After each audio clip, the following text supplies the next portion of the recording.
드리겠습니다. 빌립보서 2장 12절로 18절 말씀입니다. 그러므로 나의 사랑하는 자들아, 너희가 나 있을 때뿐 아니라 더욱 지금 나 없을 때에도 항상 복종하여 두렵고 떨림으로 너희 구원을 이루라. 너희 안에서 행하시는 이는 하나님이시니 자기의 기쁘신 뜻을 위하여 너희로 소원을 두고 행하게 하시나니 모든 일을 원망과 시비가 없이 하라. 이는 너희가 흠이 없고 순전하여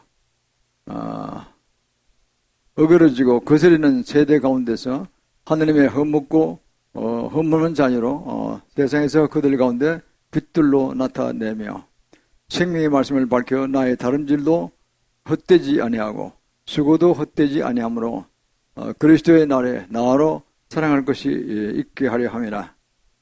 만일 너희 믿음의 재물과 봉사 위에 내가 나를 관제로 드릴지라도 나는 기뻐하고 너희 무리와 함께 기뻐하리니 여호와시여 너희도 기뻐하고 나와 함께 기뻐하라. 아멘. 너희 구원을 이루라는 제목을 함께 오늘 나누시겠습니다. 사도 바울은 가족이 빨리 하라고 자 시작한다고 그러니까 사도행전 9장과 22장과 26장에서 자기가 어떻게 예수 그리스도를 믿게 되었는지를 잘 간증하고 있습니다. 그는 원래 율법학자로서 철저한 실천력을 가지고 있는 그 사람이었습니다. 그래서 예수님의 제자들을 이단으로 치부하고 당시 제사장한테 가서 체포영장을 발급해달라고 요구했습니다. 다메섹으로 도망친 그 이스라엘 예수님의 제자들을 다 잡아오겠다고, 그리고 극행에 처해달라고 이렇게 하려고 했던 것이죠. 그래서 관을 배정받고 말을 타고 다마스커스로 예수님 제자를 체포로 갔습니다. 가는 도중에 그가 예수님을 깊이 만난 것이죠.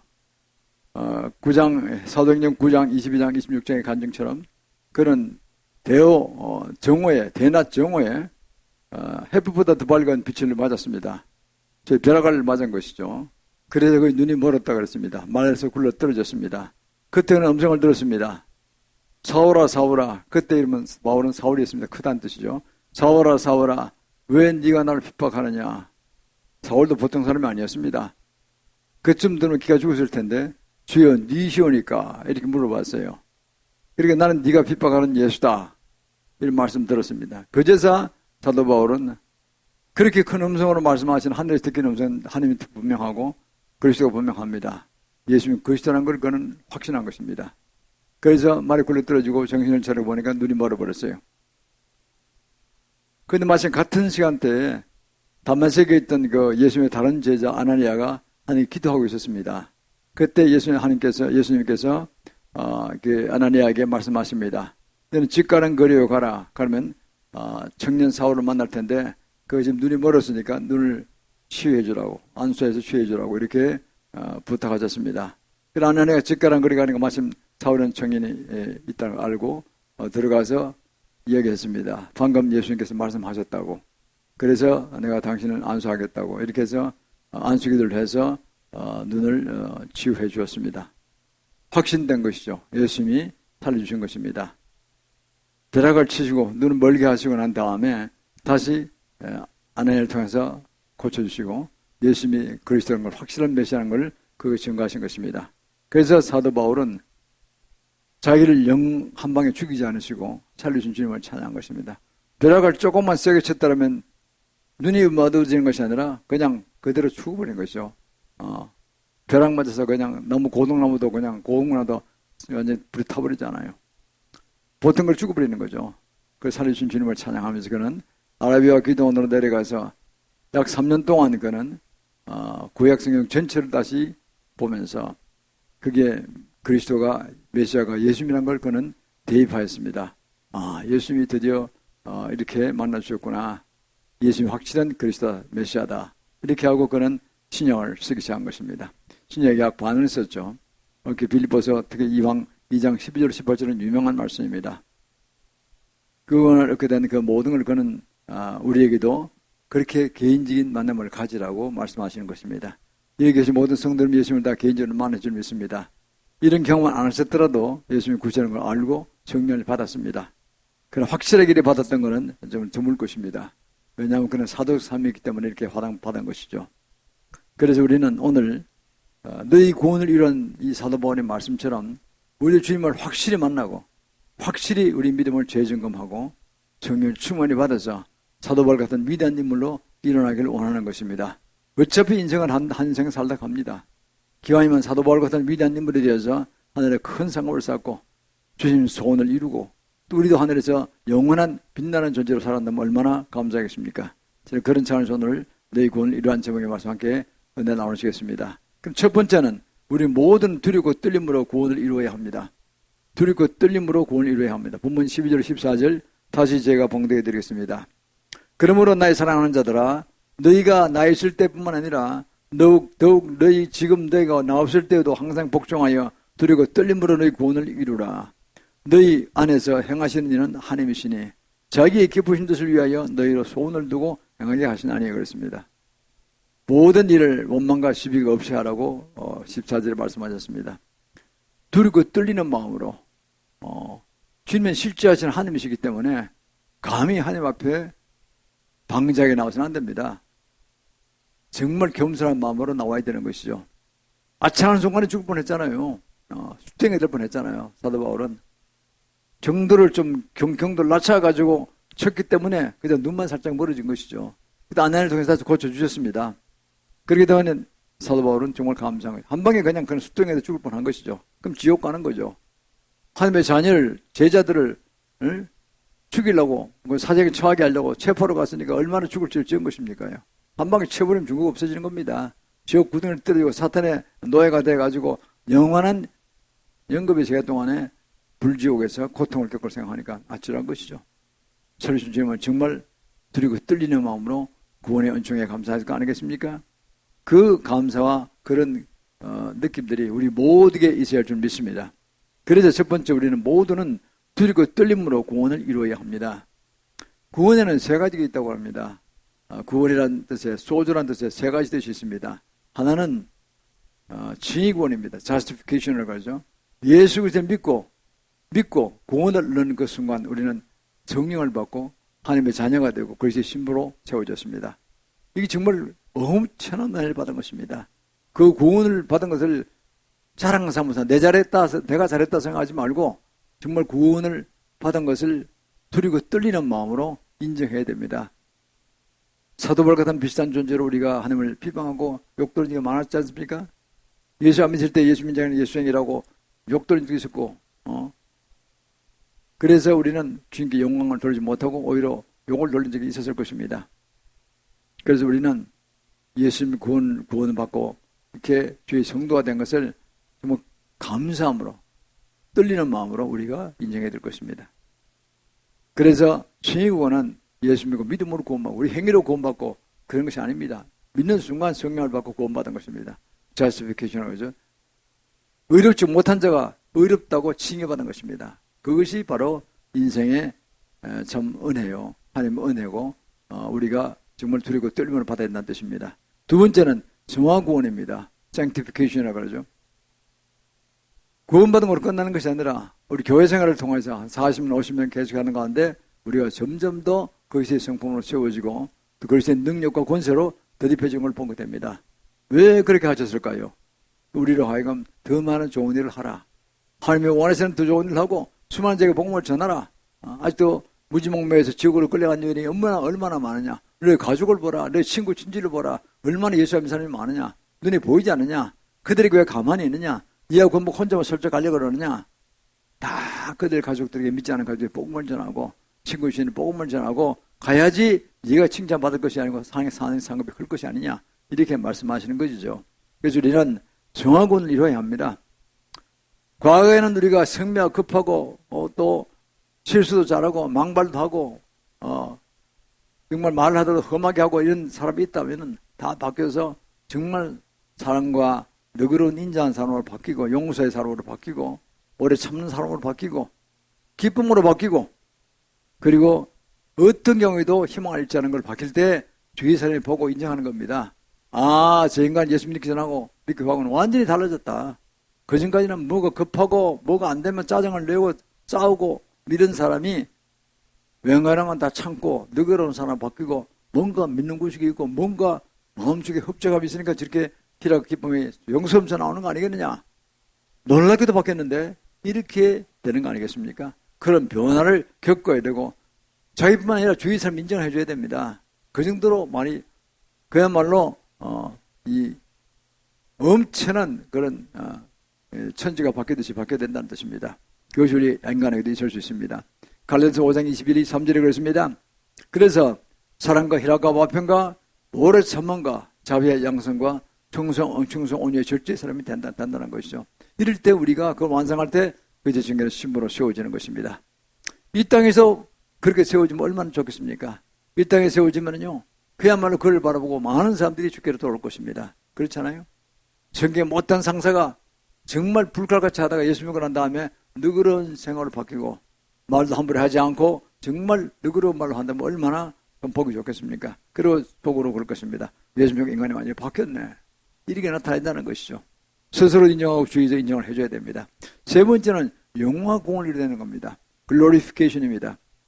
우리 이 세상에 사는 동안데 이제 우리가 예수를 믿고 은혜 받은 것에 대해서 간증을 하고 수많은 사람들에게 모범이 되고 수많은 사람을 도우고 이해타산적으로 도울 것이 아니라 내가 일방적으로 그냥 도와주고 그리고 아무 칭찬이나 무슨 도움을 받기를 원하지 않고 이런 그야말로 거룩한 하나님의 자녀로 돌아갈 때 주위 사람들이 인정하게 될 것이고 그것이 봐도 영광을 돌린 되는 것입니다. 천국 가서 아마 상급이 클 것입니다.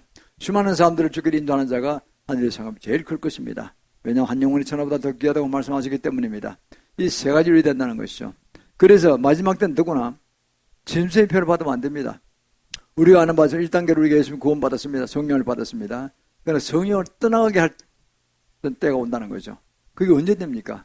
짐승의 표를 받으면 안 됩니다. 여러분 아시겠지만은 계리 10장 4절에 말씀하고 있습니다. 10장 4절에 뭐를 말씀합니까?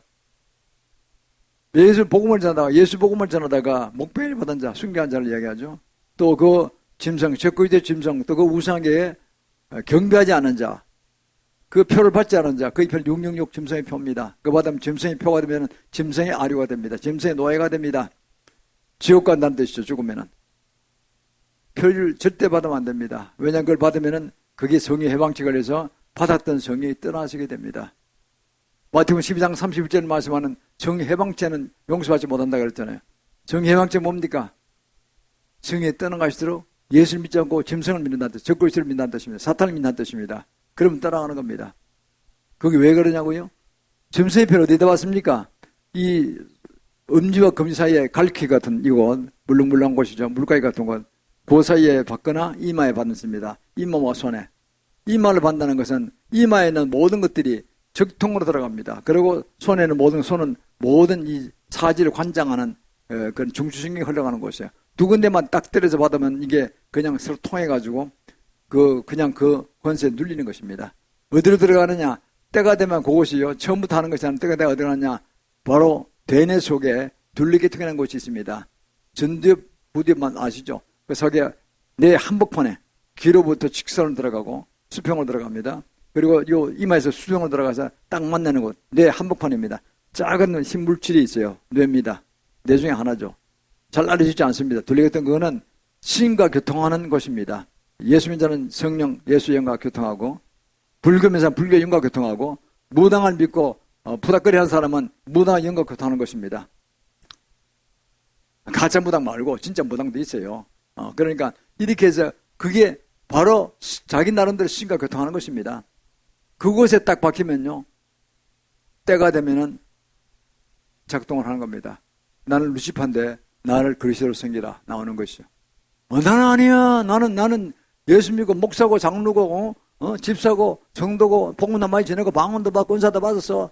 아니야. 나는 그렇게 안 해. 말은 그러지만은 점을 안 지어보세요. 어떻게 되는가. 소리가 밤낮으로 듣기는 거예요. 밖에서 듣기는 것도 아닌데 귀를 막으면 처마만 낚일 수 있는 살 수 있는데 내 속에 듣기는 거 막아서 귀나마 소용없어요. 사람은 일주일에 미칩니다. 미쳐 돌아가는 거죠. 항복합니다. 그러면 그때부터는 성령이 떠나시는 거예요. 자의적으로 했기 때문에 떠나가는 겁니다. 그리고 짐승을 받지 말고 사도행전 계시록 13장 16절 18절에서 사도 요한이 말씀한 것입니다. 1900년 전에. 사도는 누굽니까? 예수님의 가장 애제자로서 예수님 항상 오른쪽에 앉아 있었고 다른 제자는 다 도망쳤어요. 십자가 그 순환당하실 때. 겁나 도망갔어요. 왜? 십자가 고난이라는 거는, 십자가형이라는 거는 나라의 반역금대를 하는 거기 때문에 그 따라가는 분들은 다 반역자가 돼서 다 사형당하는 겁니다. 그 족속이 다, 가족이 다 멸망당하는 겁니다. 다 멈춰버렸어요. 우리가 예수님 저거 섬겼는데, 이게 그리 아닌가 봐. 저렇게 무능하게 십자가에 죽어 가더니, 이게 그 뜻을 제자들이 따라다니지 뭔지 모르는 거예요. 다 도망쳐버렸어요. 사도 요한은 도망 안 쳤습니다. 안 치고 옆에 마리아하고 어머니 그 마리아하고 다른 그 여성들하고 같이 있었어요. 사도 요한 혼자 남아서 그 순교 신앙을 있었던 겁니다. 그 주님이 말씀하시는 가장 치열해서 나오는 말씀입니다. 어머니여, 그 성문 말에 옆에 서 있단 말이에요. 어머니여, 당신의 아들입니다. 운명하기 직전에 말씀하신 겁니다. 그럼 사도 요한 보면 너희 어머니다. 양자 관계를 맺으십니다. 양목을 맺고, 그리고 자기가 육신을 떠나서 인간의 어머니를 숨기는 일을 못하니까 아버지를 요셉은 떠나셨기 때문에, 그래서 편안하게 잘 모시라고 육신적으로 이렇게 연결해드립니다. 실제로 그러고 나중에 사도 요한이 에베소 감독할 때요, 그 벽돌집 같은데 작은 집에 마리아가 사셨고, 그 옆에 또 작은 집 하나 있어요. 아마 사도 요한의 집이었을 것입니다. 바로 옆집에서 이렇게 도와드렸던 걸 보게 됩니다. 작은 집입니다. 그래서 에베소 감독하시면서 친어머니를 잘 섬기신 겁니다. 그렇게 인연을 맺으시고 주님이 십자가상에서 운명하셨죠.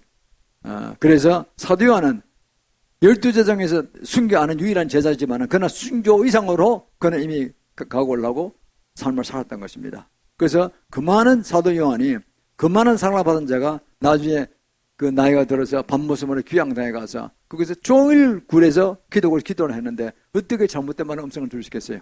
정확한 음성을 들은 것입니다. 계시록 13장 16절 18절에 나오는 말씀은 짐승표를 받지 말아라, 육령기표를 받지 말아라, 그렇게 말씀하신 겁니다. 그리고 계시록 2장 4절에 가면 어떻게 됩니까? 내가 목배임을 받은 자, 복음을 전하는 목배임을 순교한 자, 그 짐승 적그리스도와 그 우상에 죄를 경배하지 않는 자, 그 이름의 표를 받지, 육령기표를 받지 않은 자, 그 자는 그리스도와 함께 살아서 천년왕국에서 왕노릇하리라 그랬습니다. 진실편 받지 않아도 목사가 왕노릇한다고 소리 안 했어요. 목사든 성도든 모든 예수 믿는 자들은 다 왕노릇하는, 남녀노소 불막 왕노릇하는 것입니다. 천년왕국 들어가면은. 그래서 천국으로 영원한 생으로 들어가는 것이죠. 이게 어마어마한 결정타입니다. 결정타. 이거를 안 가르치면 다 안 놓친 거예요. 마지막에 짐승을 밟지 말라고 하면 다 받게 돼 있잖아요. 사람들이 모르고요. 내가 두려운 얘기를 하나 하겠습니다. 인간 세상에서 존중하는 자, 빌 게이트라는 인간이 있죠. 존중합니다. 돈 어마어마한 거부잖아요. 거기다 그가 자선사업만 해서 에이즈 대치 운동도 물리고요. 그건 단순한 부자가 아닙니다. 그리고 굉장히 존경을 받죠. 근데 이상한 것이 있어요. 이번 코로나19가 발언된 것이 우한시 아닙니까? 중국에. 우한시에 그 실험 공격적 한 걸 빌 게이트가 시작한 겁니다. 그게 주소가 우한시 666번지입니다. 조사해보세요. 그 다음에 최근에 백신 회사를 만들었어요. 코로나19가 다시 재발한다고 그러잖아요. 이게 주사 맞으면 백신약 맞으면 안 걸린다. 그걸 자선사 아파트 잘 만들었는데 그 회사 이름이요 060606입니다. 666이에요. 그냥 우연히 지었을까요? 다 알고 노골적으로 하는 겁니다. 노골적으로. 대놓고 하는 겁니다. 지금. 난 그래서 그때보다는 이상해 봤어요. 그전까지는 정말 좋은 사람으로 봤는데 이거 이상하다. 세상적으로 뭐 자선을 많이 배웠다고 다 되는 게 아니에요. 그 속내가 어디 있느냐는 거죠. 그래서 끌어가지고 자기가 한 말 다 믿게 만들어서 저희 경제 대통령 같은 그런 입장에 있는 사람이 다 만들어가지고 다 지옥으로 끌어가면 끝나는 거 아닙니까요? 사탄한테는 점수 받겠죠. 지도 지옥 가고 다 지옥 끌어가는 거죠. 난 그래서 그거 이상하다고 생각합니다. 지금 무조건 안 받아야 됩니다. 누가 어떤 좋은 사람, 잘하는 사람 누가 하더라도 그거 받으면 안 되는 겁니다. 사도 요한이 말씀하시기 때문에 또 주님께서 말씀하셨으니까 얼마나 중요합니까요? 그래서 우리는 이걸 꼭 기억하셔야 됩니다. 이제 고린도후서 골로새서입니다. 골로새서 2장 14절 15절 그렇게 말씀하셨잖아요. 우리를 거스리고 우리를 대적하는 의문에 쓴 정서, 이게 사단의 노예문서라고 이렇게 알려져 있습니다. 신학자들은 그렇게 풀이합니다. 이 십자가에 못 박심으로 다 소멸하셨다 그러죠. 그리고 우리는요, 예수 믿는 것이 뭡니까? 믿는 순간 과거 아담 시절로부터 있었던 노예문서, 사탄 노예문서가 돼가지고 우리는 노예로 끌려가는 거예요. 그런데 그거를 십자가 고난으로, 십자가 못 박혀 죽으심으로 우리 예수를 그리스도를 믿음으로써 그냥 다 그것이 다 무효화되어 버린 겁니다. 사단의 노예무사에 풀려나는 소리는 거룩한 성도가 되고 그리스도의 신부가 되고 용서가 되고 하늘에서 상급받는 존재로 바뀌어지는 것입니다. 바뀐 것이죠. 우리는 얼마나 감사합니까? 그래서 주님께서 마태복음 5장 48절 말씀 하느님께서 말씀하시면 내가 거룩하니 너희도 거룩하라 그랬어요. 내가 온전하니 너희도 온전하라 그랬어요. 정말 주님께서 우리에게 크신 은혜로 인도하신 분입니다. 이걸 생각하고 우리는 정말 진정한 구원을 두리고 떨리는 마음으로 이루될 줄 믿습니다. 두 번째는요. 주님의 날에 자랑할 것이 있게 하라는 거예요. 15절 16절입니다. 15절 이는 너희가 흠이 없고 순전하여 어그러지고 거스리는 세대 가운데서 하나님이 흠없는 자녀로 세상에서 그들 가운데 빛들로 나타내며 생명의 말씀을 밝혀 나의 다름질도 헛되지 아니하고 수고도 헛되지 아니하므로 그리스도의 날에 나로 자랑하니 다른 것이 있게 하려 함이라 그랬습니다. 15절 16절입니다. 자, 주님 앞에 쓸 때 다 신문 받습니다. 자랑할 것이 있게 하라는 거예요. 사도 바울도 우리가 사도 바울의 말씀 믿고 됐으면 사도 바울도 그 바람에 복음 전했기 때문에 이 성경을 쓰고 우리가 그 은혜를 받았기 때문에 사도 바울도 점수가 들어갑니다. 상급 받습니다. 또 우리도 올라가서 상급 받습니다. 그 복음을 전했으면 또 상급 받습니다. 평가는 누가 하냐? 하나님이 다 하시면 예수님이 다 하시면 완벽한 전능하신 하나님이시니까 뭐 컴퓨터 더 완벽한 컴퓨터로 다 점수를 매겨 놓으실 것입니다. 그래서 우리는요 이런 모든 것들을 알고 있으면서 이 말씀에 대해서 우리가 깊이 묵상해야 될 필요가 있습니다. 잘하는 것이 있게 하라. 하나님께서 큰 상급 받아라는 거죠. 누가 입신해서 천국 가보니까 베드로가 어마어마한 큰 저택에 살더래요. 작은 황금집 사는 사람도 있습니다. 다 황금집은 다 삽니다. 어마어마한 저택에 사는 거고 조그만 집에 사는 건 좀 다르잖아요. 그만큼 공평하게 주님께서 다 매겨 놓으신 것입니다. 베드로가 로마 제국에 복음 전도를 위해서 크게 기여했죠. 바울도 크게 기여했죠. 이런 사람 역시 베드로, 바울은 요한 이런 분들은 대단한 저택에 살 것입니다. 다 황금집입니다. 근데 그 중에 우리는 작은 황금집은 다 가게 됐어요. 1인용 황금집은 다 가게 됐어요. 크게 한 사람은 큰 집에 가겠죠. 우리는 그걸 바라보고 정말 우리가 정성을 다해야 될 것입니다. 그럼 어떻게 됩니까? 예수 믿어도 좀 능력 있게 권세 있게 믿으면 안 됩니까? 예수 믿고 좀 병도 치유해주고 죽은 도 살리고 마태복음 10장 7절로 8절 말씀하신 것처럼 너희는 가서 복음을 전하고 말씀을 가르치고 그리고 죽은 자도 살리고 병든 자 고치고 그리고 귀신을 쫓아내고 좀 그렇게 하면 안 됩니까? 그건 일부 사람 하는 사람들입니까? 그 한 사람 보고 자기는 못하는 게 이단이라 그러는 겁니까? 또 예언담은 안 됐습니까? 고린도전서 12장에 그렇게 말씀하셨잖아요. 9가지 연사를 말씀하셨어요. 지혜와 지식은 생분별연사, 방언 같으면 예언연사, 그래도 능력의 연사, 뭡니까? 믿으면서 신녀 능력 환사 9가지가 나오잖아요. 더 많은 사가 있지만 9가지는 기본으로 가자는 뜻입니다. 남이 병 잘 고치고 예언한 잘한다 그러면 그게 이단입니까? 한국의 기독교 보수교회는 정말 잘못됐어요. 남을 너무 시기 질투하는 거예요. 자기가 못하면 다 이단이에요. 전부 다. 성경이 나오는데도 불구하고 예수님이 예언하셨고 다 예언하셨잖아요. 사도 요한도 예언하고 다 사도 바울도 예언 다 했어요. 그거 무조건 이단이라고 그러는 겁니까? 따져보지도 아니하고. 그래서 안 되는 겁니다. 한국교회가 왜 이렇게 어렵냐면요. 좋은 거 다 안 해. 자기도 안 하고 지 못하면 다 예언, 그건 이단이야. 옛날에 그 유명한 그 부흥사들 이천성 목사, 이런 조인기 목사, 이분들 이단으로 모른 적이 많았어요. 그분들이 세계적인 사도로, 세계적인 목사로 유명한 분들입니다. 얼마나 많은 사람 치유하고 그 병을 고침으로 해서 또 얼마나 그 확신이 들어갑니까요? 부흥에 수많은 사람을 구원하고 하는 그런 기여를 하는 사람들인데 이단은 뭘만 되겠어요? 한국 개신교도 잘못됐어요. 그런 면에서는. 한때 순복음교를 전 이단이라고 그랬잖아요. 그거 잘못한 겁니다. 저는 순복음교회는 아닙니다. 그런 불구하고 이단이 아닙니다. 그쪽은. 피터 고아나 박사님 보면은 이단입니까? 그분 순복음교회 유명한 세계적인 사도의 선자입니다. 목사입니다. 플라신학교에 찰스 크리트 박사 두 분이 양대 거두로 계셨을 때 플라신학교에 최고로 명성을 날렸던 초교파적인 그 신학교였습니다. 수많은 제자들이 나왔습니다. 근데 그dan 이단으로 치러본 사람들이 많아요. 잘못된 것입니다. 순복음교회 이단으로 가다가 최근에 와서 한 대한민국 장로님이 풀어줬을 거예요. 교회가 더 크니까. 순복음교회 하나만 해도 70만 100만 되니까 그 많은 교회가 없잖아요. 10만 교회가 제일 크잖아요. 장로교회에서는. 자기도 더 그만 이단입니까? 그거는 소화적인 자세인 것이죠. 다 고쳐야 됩니다. 왜 전기단지에 빠지고 공선지에 빠지고 지금 천주교 일치운동 불리고서 많이 가는 겁니까? 그 왜 그걸 모르고 있습니까? 하나님 음성을 잘 못 들어서 그런 거예요. 레미 음성을 못 들어서 하니까요. 레미 음성을 정확히 듣는 그 얼마나 잘못된 걸 다 알 것입니다. 모르니까 끌려가는 거예요, 전부 다. 성경 말씀 읽어도 되는 게 아니에요. 이건 당연히 읽어도 돼요. 왜? 이거 해석해야 되는 것이고, 그 예언하라면 예언도 해야 되는 거예요. 못하면, 자기가 못하면 할 수 없지만 은사 안 받으면 못하는, 나만 하는 거에 더 비방하면 안 되는 거예요. 그렇잖아요.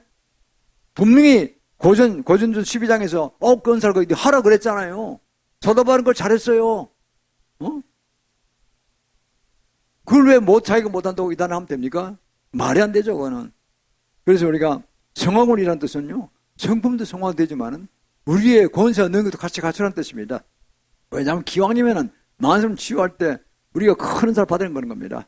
유명한 세계적인 선지자 협회장 신디 제콥스라는 분이 한국을 무척 사랑해서 1년에 한 2번 돌으십니다. 그분이 비행기를 타도 그런다네요. 자기는 초름을 하게해서 복음 전한대요. 그분 유명하잖아요. 세계 유명한 대통령 국왕한테 가서 불려가서 모셔가서 어마어마한 사립을 받으면서 그 예언을 합니다. 이때까지 틀린 게 하나도 없어요. 다 맞아요. 우리나라 박 대통령 되기 전에도 만나서 어떤 목사님 소개를 만나가지고 예언했어요. 당신 대통령이 될 거라고. 아무도 안 믿었어요. 그때 아무 힘도 없었어요. 정치 세력이 전혀 없어요. 근태했잖아요. 이명박 대통령도 그 전에 불려가서 만났어요. 다음 대통령이 될 거라고. 맞았어요. 그대로 됐어요.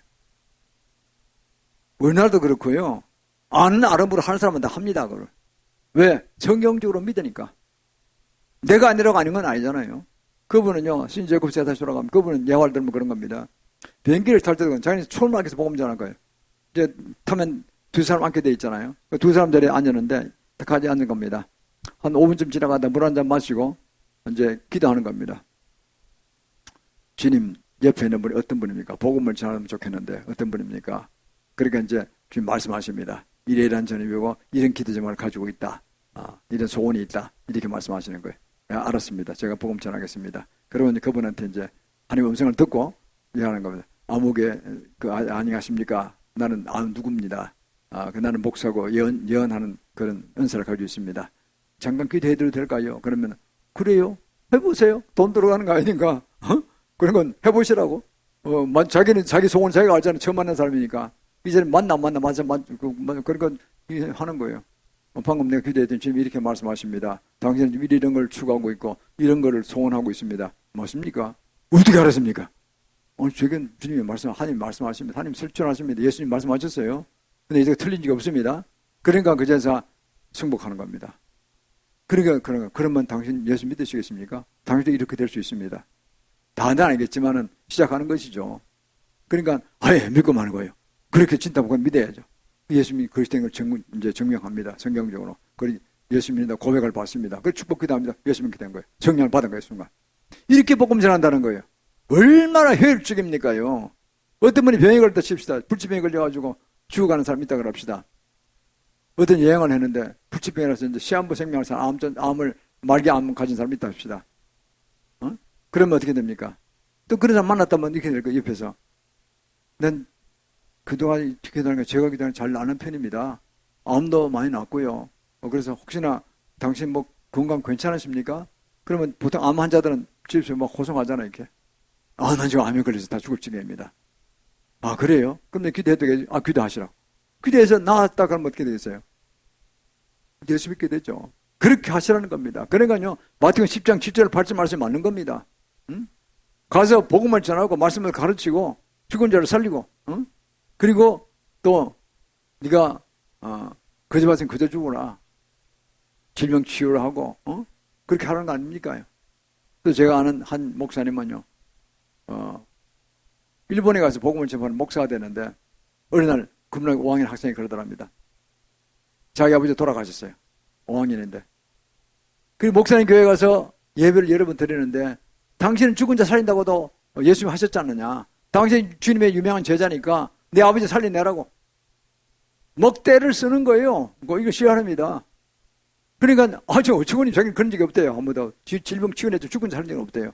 완전히 구면 5학년 애가 아빠 죽으니까 정신이 없는 거예요. 지금. 그리고 영안실에 갔대요. 가서 이제 그 영안실에 관리인한테 부탁을 해서 이 아들이 그래서 한번 좀 모시고 하려고 그런다고. 그러니까 어머니가 설명했겠죠. 좀 잠깐 시신을 좀 빼낼 수 없느냐고. 냉동실에 빨갛게 가지고 이렇게 그 담요를 덮었어요. 그래가지고 내면 그 얼음 덩어리 됐을 거 아닙니까요? 온몸이. 이미 죽은 지 오래된 거죠.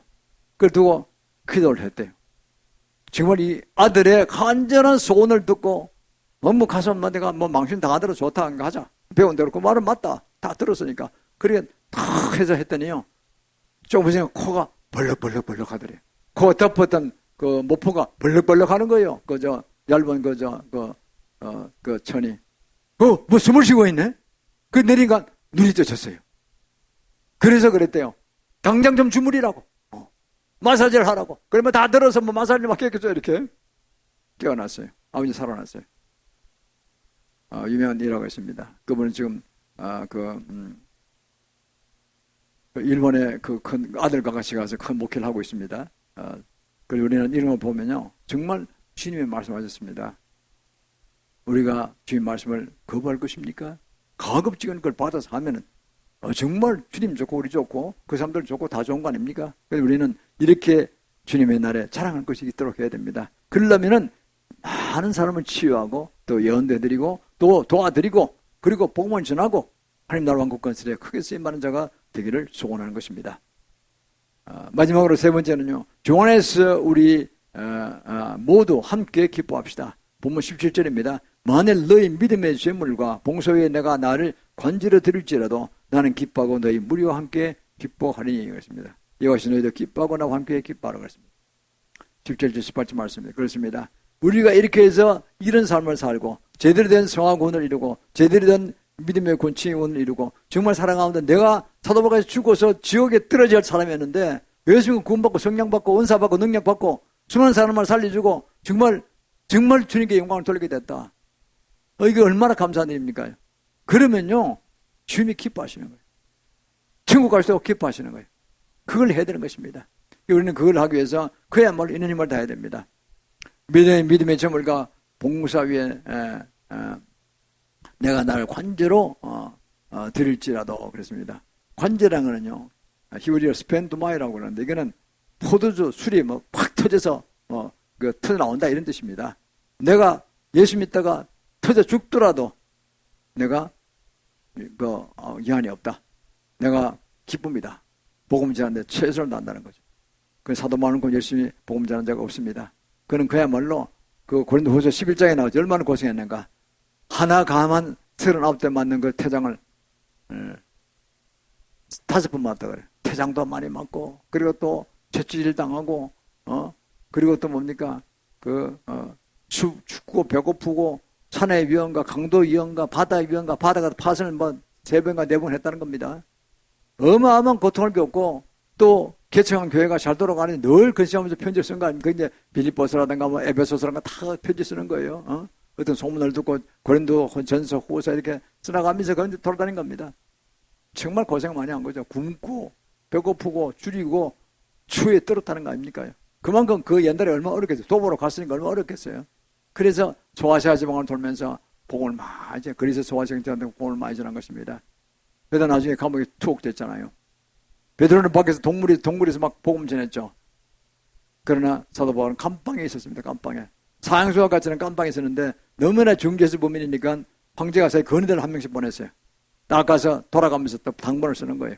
건의들은 자기의 최고 기적의 아들들이니까 황제 충성할 거라고 해서 보내는데 좋은 호기를 만난 겁니다. 한 사람 한 사람 하루 있는 걸 그 시간 동안에 하루 종일 복음 전하는 거예요. 복음을 전했겠어요?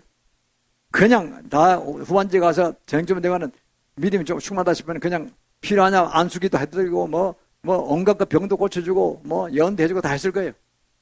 하루 만에 그냥 녹아버린 거예요. 전부 다. 예수 믿자가 되어버린 거예요. 전부 다. 나중에 그 사람들이 건의병들 어떻게 됩니까? 황제 건의병들이 다 귀족의 명문자제들이니까 나중에 다 나가서 국회의원도 되고 도의사도 되고 다 했을 거 아닙니까요? 로마 제국에 다 퍼져가지고 유명한 그 관리들이 됐죠. 되고 난 다음에 예수 믿으니까 로마 지역의 복음화에 크게 기여한 거예요. 리다는 다른 사람 목을 100배, 1000배 더 크게 할 수도 있는 거 아닙니까? 그래서 효율적으로 복음을 전한 것이죠. 주님한테 오면 표죠. 감방에서도 복음을 전한 거예요. 얼마나 대단합니까? 감방에 가도 그는 찬양을 부르죠. 이런 일이니까 그런 거죠. 그래서 우리는 환경을 초월해야 됩니다. 어떤 경우에도 기뻐해야 됩니다. 내가 당장 예수 믿으면 죽지 않았다면 정말 기뻐해야 되는 것입니다. 예수 믿었다면 정말 된 거예요. 그리고 그거를 나타내기 위해서 내 가족, 친구, 친척 복음 전하지 못한 자, 또 모르는 사람도 마찬가지. 아까 신들고 모르는 사람 복음 많이 전했다고 그러잖아요. 그거를 우리가 해야 되는 겁니다. 그럴 때 주님이 굉장히 기뻐하세요. 그걸 주시는 것입니다. 그 더 크신 능력, 더 큰 은사, 더 크신 건강, 재물도 따라오게 합니다. 누가 뭐 손들어서 그냥 헌금도 바치게 하고 다 하는 거예요. 그래서 우리가 정리하는 것이죠. 그리고 고전 15장 41절에 말씀하셨습니다. 해 영광이 다르고 달의 영광이 다르고 별의 영광이 다른데 별과 별의 영광이 다르도다. 난 그렇습니다. 우리가 이렇게 하다 보면요, 각자 영광이 다른 겁니다. 하늘에서 받는 영광이. 아까 그랬잖아요. 계시록 20장 4절 우리가 짐승의 표 받지 않으면 적그리스도에게 또 그 우상에게 경배하지 아니하고, 그리고 짐승의 표 받지 않고 우리가 이제 끝까지 우리가 사역을 잘하면은 천년왕국에서 주님과 함께 왕같이 다스린다 그랬잖아요. 목사만 다스리는 거 아닙니다. 목사, 성도 똑같습니다. 전부 다 가면은 복음 매일 전하는 자가 최고입니다. 천국 가면은 그 자가 제일 큰 상급 받는 거예요. 얼마나 대단한 것입니까? 그게 평등하게 공평하게 우리는 오늘도 구원의 뜰림으로 받고, 또 그걸 그치 아니하고 우리가 주의 성품 크신 능력 은사 받고, 또 건강도 받고, 그리고 나가서 많이 복음을 전하면 재물 같은 거 막 따라옵니다.